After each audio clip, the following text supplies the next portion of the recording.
Oi, gente, tudo bom? Hoje a gente vai tratar do tema da ordem jurídica do mercado. Para essa análise, eu vou precisar que vocês tenham três princípios bem claros aí na cabeça de vocês. Em primeiro lugar, que a economia de mercado, como estrutura, ela é locus artificialis e não locus naturalis.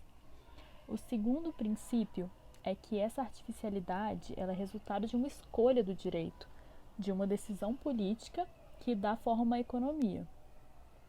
O terceiro princípio é o princípio de que essas decisões políticas elas são mutáveis. Quer dizer que os diversos regimes econômicos eles são caracterizados por historicidade.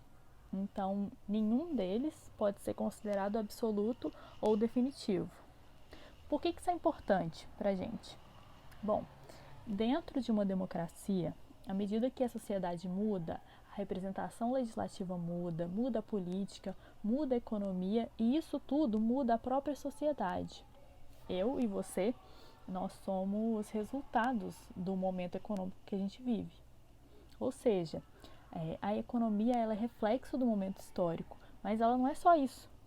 O direito que estrutura essa economia, ele é instrumento de construção desse momento, ele é instrumento de construção da sociedade.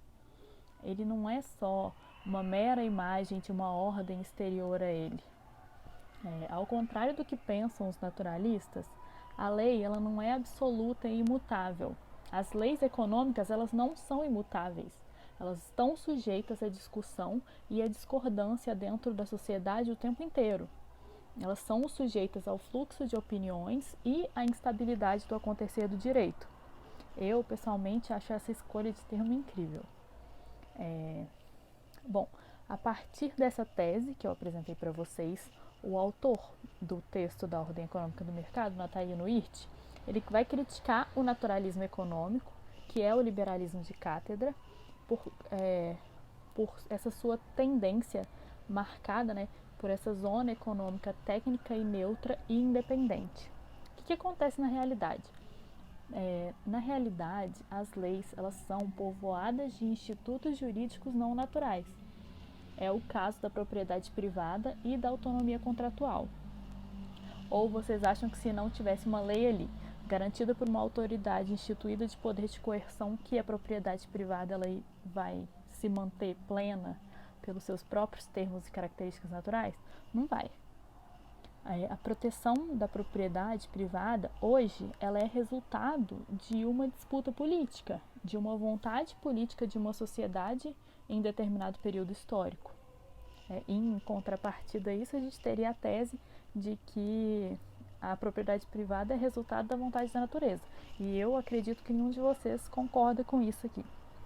Bom, agora a gente vai adentrar no pensamento do maestro dos liberais da cátedra, o Hayek. Ele reconhece que a economia e o direito são dois elementos em um mesmo cosmos. Aí ele vai relacionar esses dois elementos de duas maneiras. Pela taxis, que é o retrato do querer, que ela é construída por leis quistas, e a segunda forma de conexão, que é pelo cosmos, apoiado pelas leis encontradas. É importante acrescentar aqui que o nomos é lei encontrada. Essa segunda definição aí é a favorita dele. Você, antes de tudo, escolhe querer ou escolhe encontrar. Então teria uma atuação da vontade do querer pôr ou impor essa lei. Bom, é popular a teoria, né, de que o mercado não precisa de direito estatal porque ele mesmo é capaz de produzir seu próprio direito. Vamos analisar aqui a intrínseca normatividade de qualquer mercado determinado. Não se reconhece a legitimidade de um mercado que não pressupõe institutos jurídicos. Sem nada que defina e atribua a distinção entre o meu e o seu, como é que é possível uma troca? Só aí eu falei três institutos, meu, seu, troca.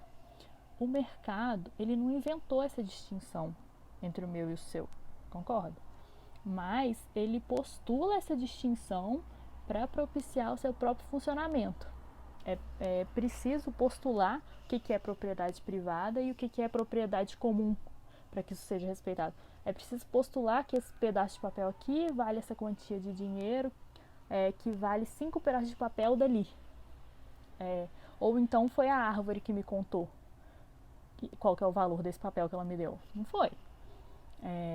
Imagina só, eu fui na natureza e aí a terra que me deu 2 pedras, essa aqui ela falou assim, essa aqui custou R$8 no Mercado Central e essa aqui custa o seu aluguel de um mês. Não, gente, foi a vontade de alguém que definiu isso. E tudo fica pior quando eu te contar que essa pedra aqui, comprei na Forever 21 por R$25. Porque a nossa sociedade decidiu que o trabalho de uma criança indiana numa mina vale 89 centavos, ou um valor que mantenha a possibilidade desse preço aqui. E você acreditou quando eu te falei que isso aqui era uma pedra de R$1.000, sabe por quê? Porque a diferença de uma pedra de R$1.000 para uma pedra de 25 é artificial, porque o valor ele é um conceito, o valor ele é definido por alguma coisa, pela vontade de alguém. Então, voltando ao texto, né? O Natalino Hirte, ele nos fala do pressuposto de todas as estruturas, a vontade política, que ela é traduzida em instituições jurídicas pelo legislador. É aí que ele traz um pensamento que cá entre nós é o melhor de todos, de que quando o Estado ele se retira da economia, pela privatização de bens e serviços, por exemplo, não ocorre o esvaziamento da política, ocorre a plenitude da política que escolheu esse determinado regime de propriedade de negócios.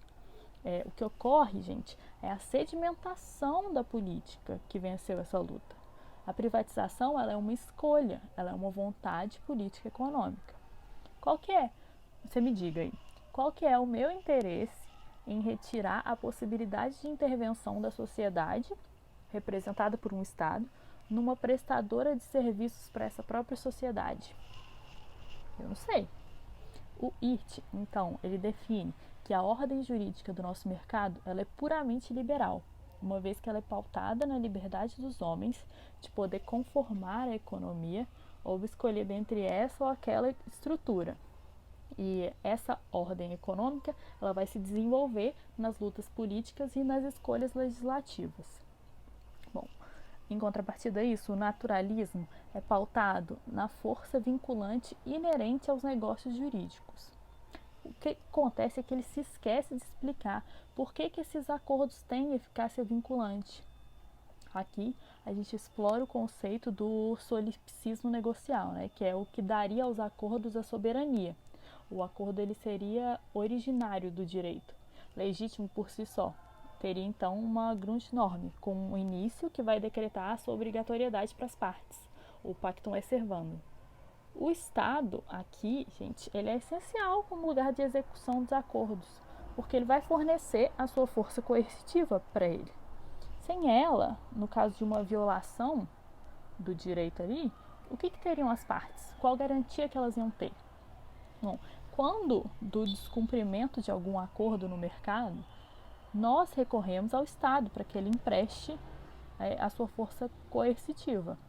É justamente esse apelo que demonstra que os acordos particulares e que a lex mercatória não constituem fontes originárias de direito.